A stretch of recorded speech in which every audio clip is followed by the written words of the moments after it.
पूरे देश के हर राज्य में चर्चा होती है कि राजस्थान सरकार जो पहले थी कांग्रेस की, तो 25 लाख का जो इंश्योरेंस था वो,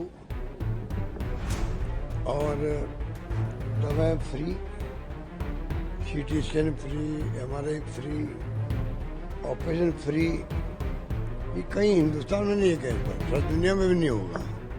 ये स्थिति राजस्थान सरकार ने बनाई है अभिनव प्रयोग करके, क्योंकि लोगों को विश्वास नहीं होता कि 25 लाख का बीमा हो सकता है क्या, ऑपरेशन फ्री हो सकते हैं क्या, एमआरआई फ्री हो सकती है क्या, सीटी स्कैन फ्री हो सकती है क्या, ब्लड टेस्ट फ्री हो सकता है। लोगों को विश्वास नहीं होता बाकी राज्यों के अंदर कैसे हुआ होगा। तो मेरी मांग है केंद्र सरकार से भी, अन्य राज्यों से भी, कई राज्य के लोग तो आके देख के गए होंगे कि इसका पूरा जो है विश्लेषण करे राजस्थान सरकार योजनाओं का। हमारी योजना जो थी राजस्थान की, वो पूरे प्रदेश वासियों के लिए रात दिन का फर्क है। पूरी पब्लिक के लिए करना और एक वर्ग के लिए करना बहुत बड़ा फर्क होता है। कम से कम शिक्षा और स्वास्थ्य पूरी तरह फ्री होना चाहिए लोगों के लिए। देखिए, भरत सिंह की तबीयत में काफ़ी इम्प्रूवमेंट भी है। पिछली बार जब आया था उससे बहुत अच्छा इम्प्रूवमेंट है, पर क्योंकि उनका थोड़ा हार्ट वीक भी है, लंग्स में इन्फेक्शन भी है, तो बायोप्सी होने में देरी हो रही है। बाकी तो वो पिछली बार से इम्प्रूवमेंट है और उनको लिया गया उस पर वेंटिलेटर पर। तो ये प्रयास कर रहे हैं कि वेंटिलेटर हटे कैसे वापस, तो डॉक्टर्स लोग उसमें लगे हुए हैं।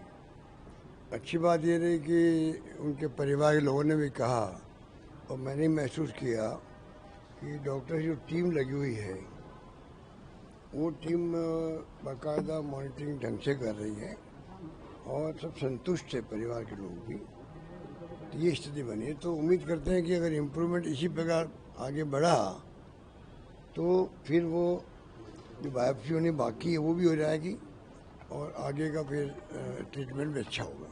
सर, सिरीप को लेकर 4 बच्चों की राजस्थान के अंदर मौत हो गई है।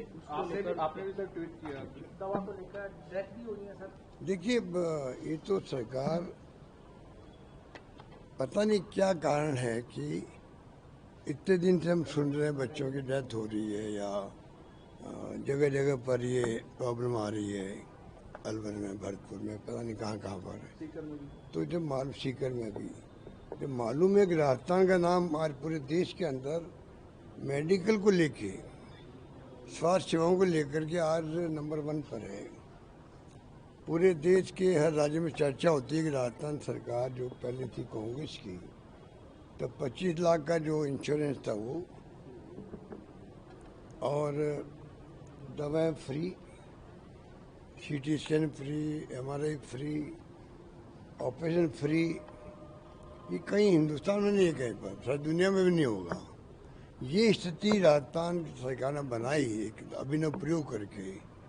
मैं तो बार बार मांग करता हूँ कि भारत सरकार को हमारे प्रयोग को उसका विश्लेषण करना चाहिए, उसका एग्जामिन करना चाहिए कि भाई किस प्रकार हमने इसको लागू किया, क्योंकि लोगों को विश्वास नहीं होता कि 25 लाख का बीमा हो सकता है क्या, ऑपरेशन फ्री हो सकते हैं क्या, एमआरआई फ्री हो सकती है क्या, सीटी स्कैन फ्री हो सकती है क्या, ब्लड टेस्ट फ्री हो सकता है क्या।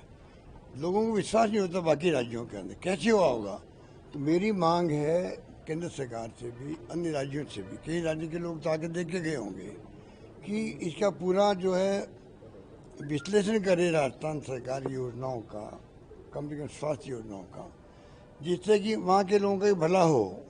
और ये संभव है, 25 लाख का बीमा भी संभव है, फ्री इलाज संभव है, फ्री ऑपरेशन फ्री है, सारे टेस्ट फ्री है, सीटी स्कैन फ्री है, एमआरआई फ्री है। लोग विश्वास नहीं करते हैं, विश्वास नहीं करने के कारण से वो फैसला नहीं कर पा रहे हैं। भारत सरकार भी क्या कर रही है, आयुष्मान भारत इतना प्रचार किया लोगों को, लोग समझते ये स्कीम बड़ी दिखती है 5 लाख की, और वो भी खाली एक सोशो इकोनॉमिक सेंचर हुआ था डॉक्टर मनमोहन सिंह जी के वक्त में। वो स्कीम खाली उन तक सीमित है, आम लोगों को मालूम नहीं रहता है, उनके लिए वो स्कीम है, खाली पूरे हिंदुस्तान के लोगों के लिए नहीं है। हमारी योजना जो थी राजस्थान की, वो पूरे प्रदेश वासियों के लिए रात दिन का फर्क है। पूरी पब्लिक के लिए करना और एक वर्ग के लिए करना बहुत बड़ा फर्क होता है। अब इन बातों को अगर कोई गहरे में नहीं जाएंगे तो फैसला नहीं कर पाएंगे, वरना भारत सरकार भी फैसला कर सकती है। कम से कम शिक्षा और स्वास्थ्य पूरी तरह फ्री होना चाहिए लोगों के लिए। जो अफोर्ड करने वाले होंगे, पैसे वाले, वो तो फ़ायदा उठाएंगे नहीं, फिर ले लेंगे प्राइवेट सेक्टर सेवा ले लेंगे, बाकी लोगों को फ्री हो जाए। ये सोशल सिक्योरिटी है। आप विश्व गुरु बनने की बात हम कर रहे हैं तो शुरुआत यहीं से करो। सर, 3 बच्चों की मौत हो जाना कफ सिरप की वजह से बेहद गंभीर मामला है। क्या आपको लगता है कि ये गंभीरता से लेकर आ रहे भाई, ये तो मैं कह रहा हूँ आपको।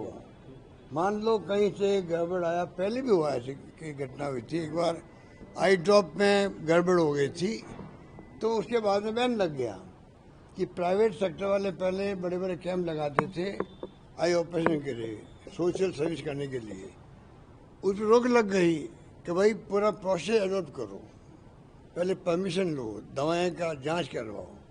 तो आज अगर मान लो ये शुरू वाली बात आई बच्चों के सिर पीने की, तो इमीडिएटली एक्शन होना चाहिए ना। पर सर, एक आरोप लग रहा है कि ये जो फर्म है जो ये बना रही थी कफ सिरप, ये आपकी सरकार के दौरान कई बार इसके सैंपल फेल हो गए थे और बैन नहीं लगाया गया इसके ऊपर। तो भाई अब लगा देते, अब कार्रवाई कर लो उनको, अब जेल भेज दो गड़बड़ किए तो। किसी सरकार में क्या हुआ, उस पर में क्या फैसला हुआ, क्या नहीं हुआ, क्यों नहीं हुआ, ये तो मैं अभी नहीं कह सकता। तो गलती किसी ने की हो किसी सरकार के अंदर, उसके ऊपर मैं समझता हूँ कार्रवाई होनी चाहिए, मेरा मानना है। सर, सरकार लेकिन इस चीज को मान नहीं रही कि सिरप से मौत हुई है। सरकार वो तो सरकार जांच करवाए ना, मैं कैसे कह सकता हूँ, मैं कैसे कह सकता हूँ। परिवारों का आरोप है कि सरकार जो सरकार इसकी तो देखो, मैं समझता हूँ कि जो जांच का विषय है, ये बिना जांच के विषय के कमेंट करना में उचित नहीं मेरे लिए भी। एक्चुअल में क्या हुआ होगा ये तो मैं समझता हूँ कि सरकार की जो एजेंसियाँ हैं जांच करवावे, उस पर हमें विश्वास भी करना चाहिए। ब्लैक लिस्टेड है तो उसको ठेका क्यों दिया गया, ये बड़ा क्वेश्चन आपने पूछा। अगर ब्लैक लिस्टेड कोई फर्म को की गई है तो उसको ही फिर कॉन्ट्रैक्ट क्यों दिया गया, टेंडर क्यों दिया गया। क्योंकि एक तरफ तो बच्चों की मौत हो रही है, माँ बाप कह रहे हैं कि सिरप पीने की वजह से मौत हुई है, जबकि सरकार के जो मंत्री हैं गजेंद्र सिंह खीरसर, स्वास्थ्य मंत्री, वो क्लीन चिट देने में लगे हुए हैं फर्म को। सर नहीं, मुझे नहीं मालूम कि स्वास्थ्य मंत्री जी ने क्या कहा है, पर मेरा मानना है कि स्वास्थ्य मंत्री जी भी इस बात को जानते हैं।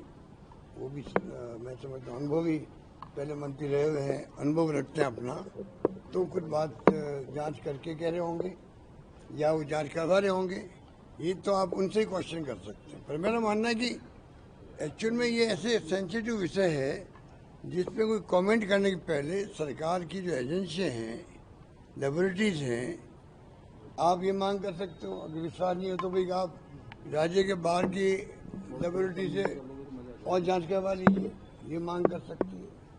अगर आपको विश्वास नहीं हो कि भाई यहाँ की लैब ने ठीक जांच नहीं की है तो आप मांग कर सकते हो भाई कि स्वास्थ्य मंत्री जी को चाहिए कि और जगह से जांच करवा ले। ये बात तो समझ में आती है।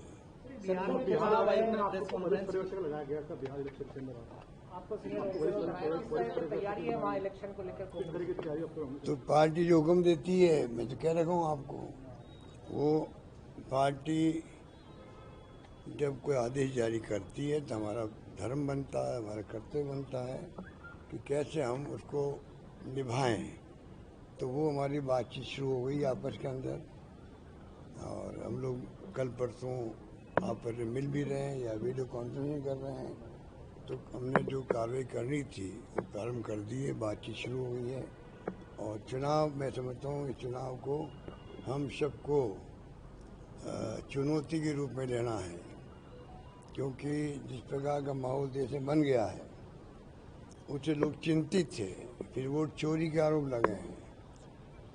65 लाख वोटों के अंदर वो कह रहे थे कि बाहर के लोग आ गए हैं इसलिए हमने कटे हैं, लेकिन कभी बता नहीं पा रहा भाई कि कौन से विदेशी आ गए थे जो वोट आपने काटे हैं। तो क्वेश्चन मार्क कई लग चुके हैं चुनाव आयोग पर। ऐसे माहौल में चुनाव हो रहे हैं बिहार के अंदर, तो मैं समझता हूँ कि इसको कांग्रेस भी हो, आरजेडी भी हो, तमाम विपक्षी पार्टियाँ बहुत गंभीरता से ले रही है। और जिस प्रकार से ये चुनाव जीतने के लोग नए नए हथकंडे अपना रहे हैं आजकल, लोग चिंतित है उसको लेकर के। पैसे धनबल का प्रयोग, वोटर लिस्टों में गड़बड़ी। अब महाराष्ट्र के अंदर 5 बजे के बाद में रात को 11 बजे तक पोलिंग हुई है अनेकों जगह, मैं तो कोई सुना नहीं। 10-12 इलेक्शन मैंने लड़ लिए होंगे। एक दो जगह तो हो सकता है, एक दो जगह हो सकता है ज़्यादा लोग आगे, तो आपने दरवाजा बंद कर दिए और जब तक पूरा नहीं होगा तो 5 बजे 7 बजे 8 बजे 9 बजे तक पोलिंग हो जाए। तो रात को 11 बजे तक पोलिंग चले ऐसा मैंने कभी देखा नहीं। तो क्वेश्चन मार्क तो कई तरह के हो गए। अब इलेक्शन कमीशन का व्यवहार तो ऐसा है, उनको मैं क्या कहूँ, वरना मैं कहता उनको, अगर वो अपनी साख कायम रखते तो मैं कहता आपका फर्ज बनता है, अगर आपने सुना है कोई बात जो मैं बोल रहा हूँ या और भी कुछ सुनी है, तो आप खुद आगे बढ़ के निष्पक्ष जाँच करवाओ। कायदा ही होता है, क्योंकि डेमोक्रेसी डिपेंड करती है चुनाव आयोग के भी ऊपर बहुत बड़ा, निष्पक्ष चुनाव कैसे करवाओ। सर, मुख्य चुनाव आयुक्त ने आज प्रेस कॉन्फ्रेंस भी की है बिहार में, जिसमें सीएससी जो मतदाता सूची परीक्षण है उसको सफल बताया, पूरे देश में लागू करने की बात कही है। भाई वो तो अपनी बात कहेंगे ना, ये तो हमारे कांग्रेस पार्टी आरजेडी वो चिंतन कर रहे होंगे, बात वो कमेंट देंगे आपको।